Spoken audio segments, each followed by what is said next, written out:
Since I was a kid, I always felt there was something special about playing on a game board that I created. So today, I'm looking to really level up the gameplay by building a bespoke game board that's not only elegant, but also incredibly functional, on Timber Biscuit. So, like I mentioned in the opening, today I'm building a game board, but not just any game board. It's going to be a self-containing game board that will hold all the pieces and be somewhat of a statement piece for a coffee table. And since we just built a gaming coffee table in the last episode, this felt like a great addition. So the first thing I needed to do here was mill down all of my parts. Now for this board I'm going to be using hard maple, and that's because I work pretty frequently with hard maple, so I have a lot of scrap in the shop. And I'll also say that I'm making my game board for backgammon, but it doesn't have to be backgammon. You could easily adapt this one to a checkerboard or a chessboard, since they're the same thing. So with that being said, let's take a look at the design. As you can see here, there's drawers on either side of this board to hold all the game pieces, and I'm going to inlay those game pieces using some accented leather parts later on in the video. Now, there's no hardware on this piece, so the drawer sides and rails will all be crafted from hard maple, and we'll get into how I plan to achieve that, along with the other challenges that come with this piece throughout the video. For now, the next step in the process was to go ahead and cut down my side pieces down to their rough width. And as always, I'm saying rough width because I'm about a 32nd of an inch over my final size. And that's because I want to leave room so that I can hand plane back to my final dimension later on. And now here I'm cutting down my game board sides and a couple of other parts that are not as critical to the final dimensions. And that's because throughout the build, some of these parts could fluctuate by a 32nd of an inch one way or another, so I don't want to cut all my pieces now and then make a mistake later on that could cost me to have to recut them. And I tried to think of a good carpentry pun for this part, but nothing would work. They just wouldn't make the cut.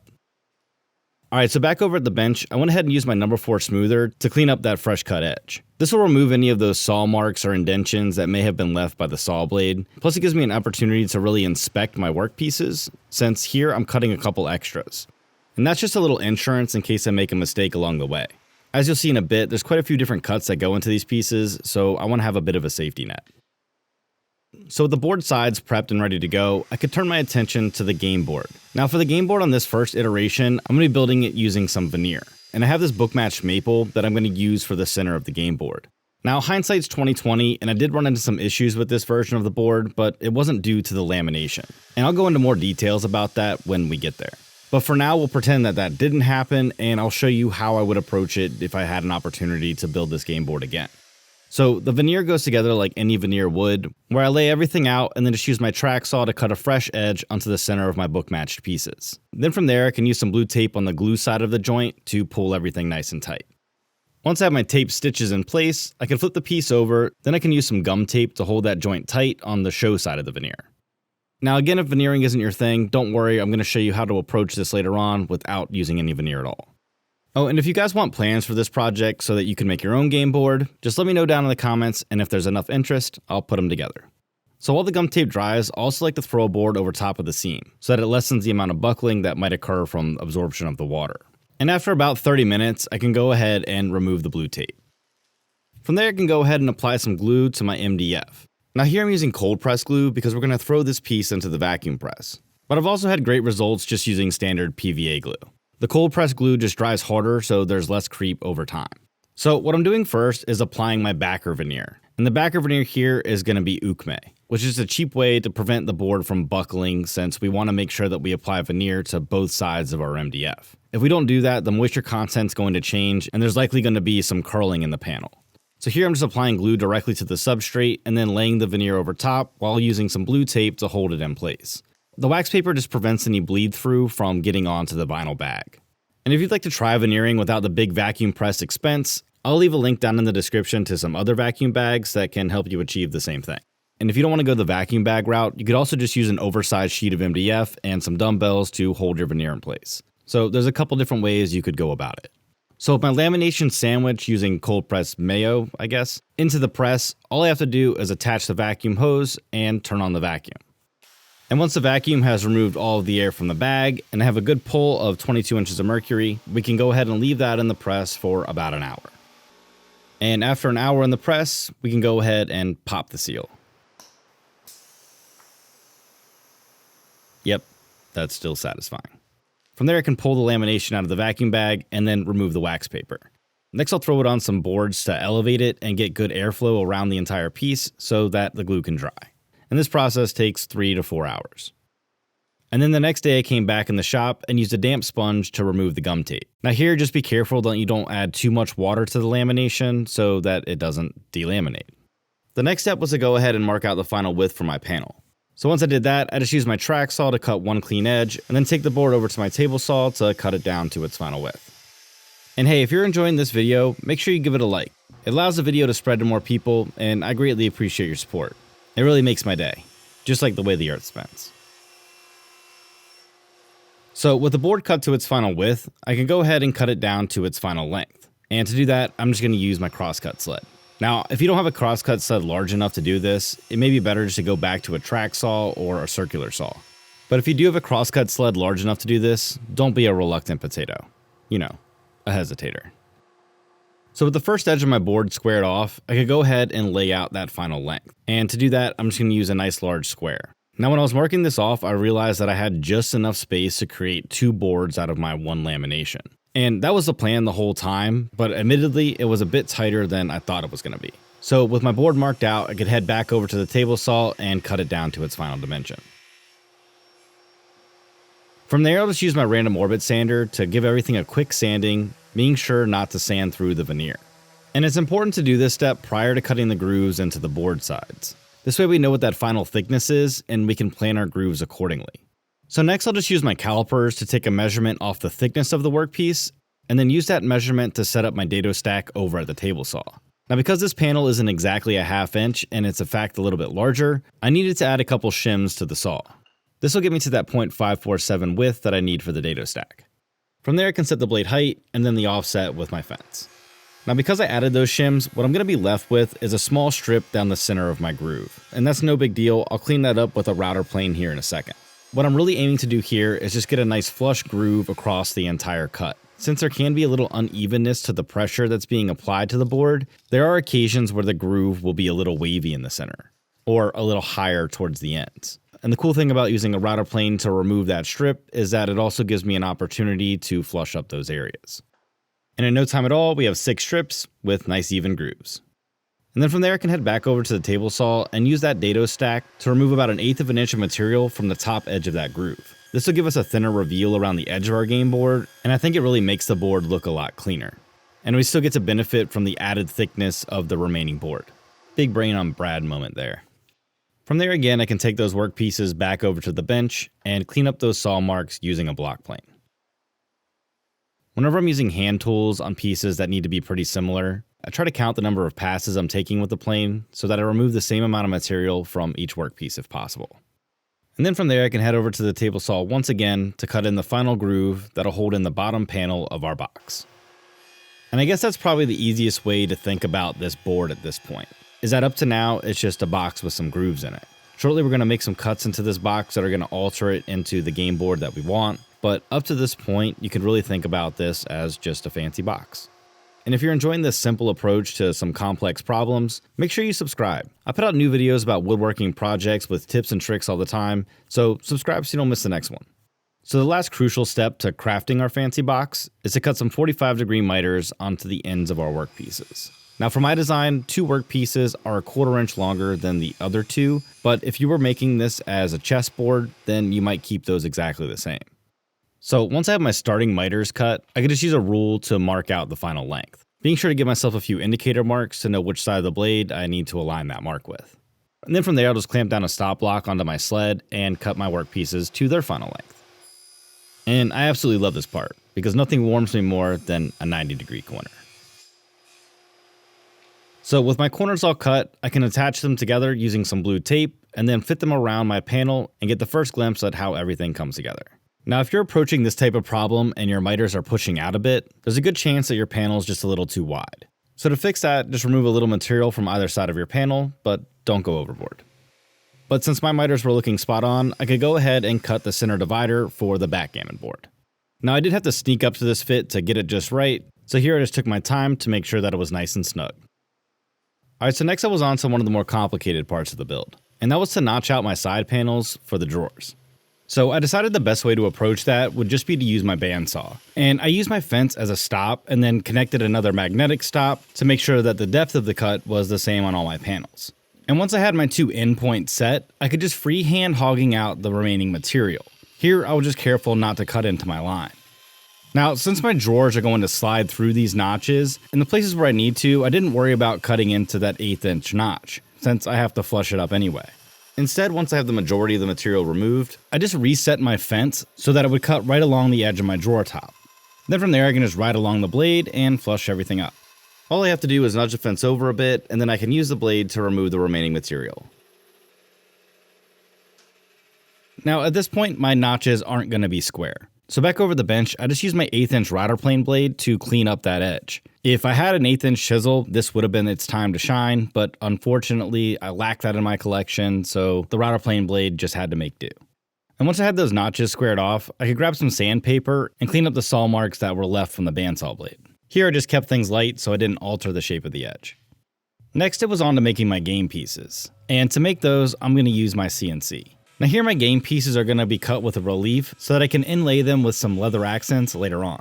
Now if you don't have a CNC and you'd like to make something similar, you could probably accomplish the same type of thing using a lathe. But I'm not very proficient on a lathe, which is why I went with a CNC. Another option would be to contact a makerspace in your area to see if they can give you some CNC time, or just connect with some local woodworkers to see if they could help you out. This carve only took about a half an hour on the CNC, so it's pretty quick. And if all else fails, you could probably get away with just using a hole saw. Again, there's options. So next, due to the magic of editing, I can glaze over a few hours of sanding and cleanup to show you what the final pieces look like. Yeah, that'll work. Now that I was certain about the final dimensions for my game pieces, I could get to work on the actual drawer boxes. I didn't feel like it was a good idea to make the drawer boxes before I made the actual game pieces, in case I ran into any hiccups during that process and the game pieces had to change dimensions. So with all that out of the way, I could get to work on those pieces that we milled down at the beginning of the video. These small drawer sides are going to be built using some 1/2 inch thick stock. And once I had that first mitered edge cut, all I had to do was rotate my pieces and cut them down to their final length. Now when designing these drawer boxes, I did take into consideration the fact that I wanted them to store the dice as well as the game pieces. So here my drawers are just wide enough to fit all 15 game pieces, along with both dice in one drawer and the doubling die for Backgammon in the other drawer. And once I had my fronts and sides cut to their final length, I could use a dado stack alongside a sacrificial fence to cut in the rabbets for the drawer bottoms. Just be sure here to use a sacrificial push stick because a plastic one's probably not going to make it. Speaking of, do you know the difference between a clown and an athletic rabbit? One's a bit funny and the other's a fit bunny. Yeah, that's a keeper. So with our fit bunnies carved in place, I could go ahead and get started on the drawer bottoms. And here I'm going to be cutting down some 1/4 inch material. Now originally I had designed the bottom of the drawers to have a little bit more of an offset, but the thickness of 16mm dice, that's a lingual, caused me to have to alter the design of the drawers slightly. So whereas before it was a groove that ran through the sides of the drawer, which gave me a little bit more wiggle room, here it's a rabbit, so now I have to really nail those dimensions. And the easiest way that I found to nail those dimensions for something like a captured panel is just to take your time and nibble away at your board. If you go all in and try to nail the cut right off the bat, a lot of times you're gonna miss. So here I just take my time and nibble away until that panel fits perfectly. Next it was time to cut down what I'll call the drawer slides. And the first thing I needed to do was thickness my board down to 1/8 of an inch. Then from there I can head over to the table saw and rip those pieces down to their final width. Next stop it was a crosscut sled to cut them down to their final length.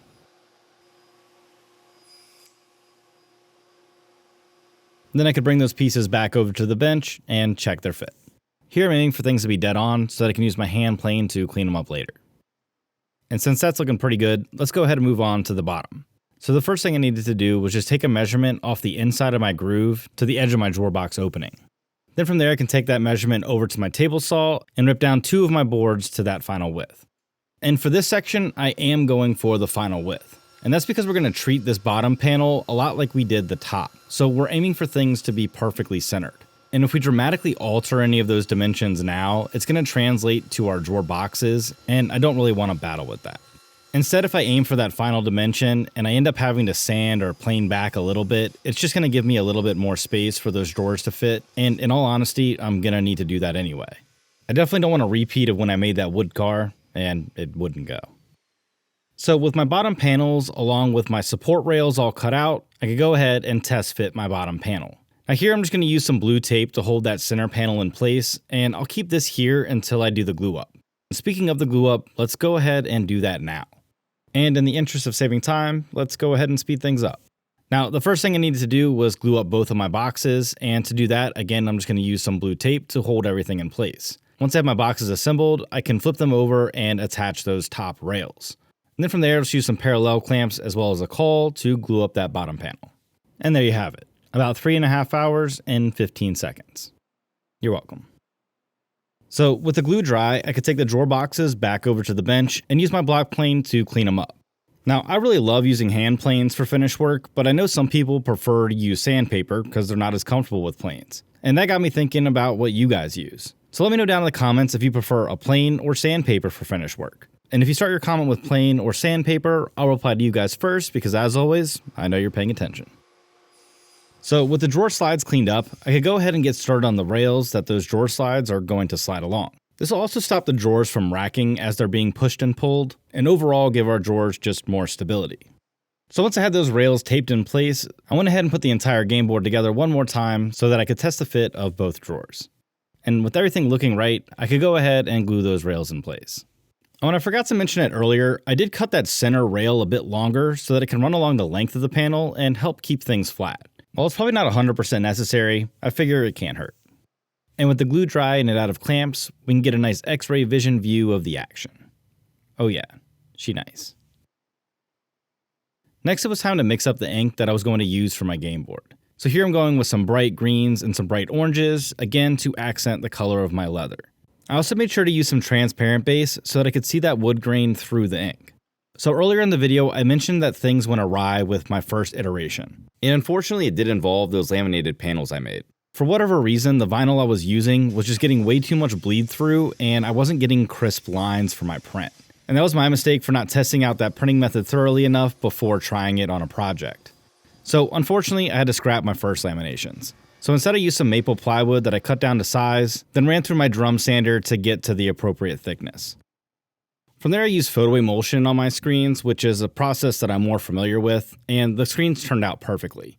The only downside is that because of the size, I had to do each print individually, meaning that I had to do 8 total prints for my board, which including the dry time just took a while. Plus doing the prints 8 different times did introduce a lot of room for error. Thankfully I did make it through with 2 boards actually, and because of that, one of them I'm going to give away. So if you'd like to win my extra game board to do this project on your own, check out the link in the description for more details. So I guess 2 good things came out of this, and that I get to give away one of these boards for free, and I got to show you another way that you could accomplish building the game board without using lamination. Win-win. At least that's what I'm telling myself. So once I've mixed my ink, all I have to do is apply a flood coat over the screen, and then apply even pressure across my squeegee to push the ink through the screen and onto my project.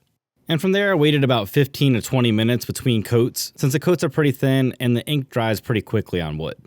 And after my 8th pull, I could finally breathe a sigh of relief because the print was done. Next, it was time for some of those finishing touches. So the first thing I wanted to do was inlay a brass medallion into the bottom of the game board.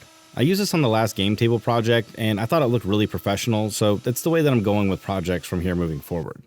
So once I use a template to route out the relief for the inlay, all I have to do is use some CA glue alongside a rubber mallet to tap it in place.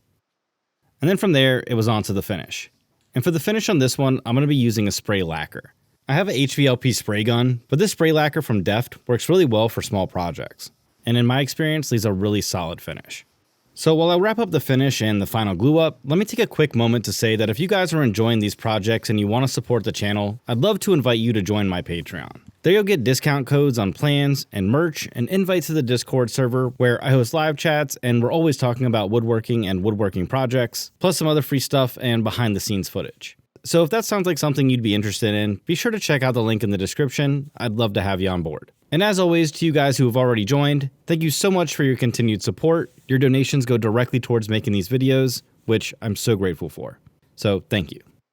Alright, so with our weights in place, let's get on to cutting out this leather.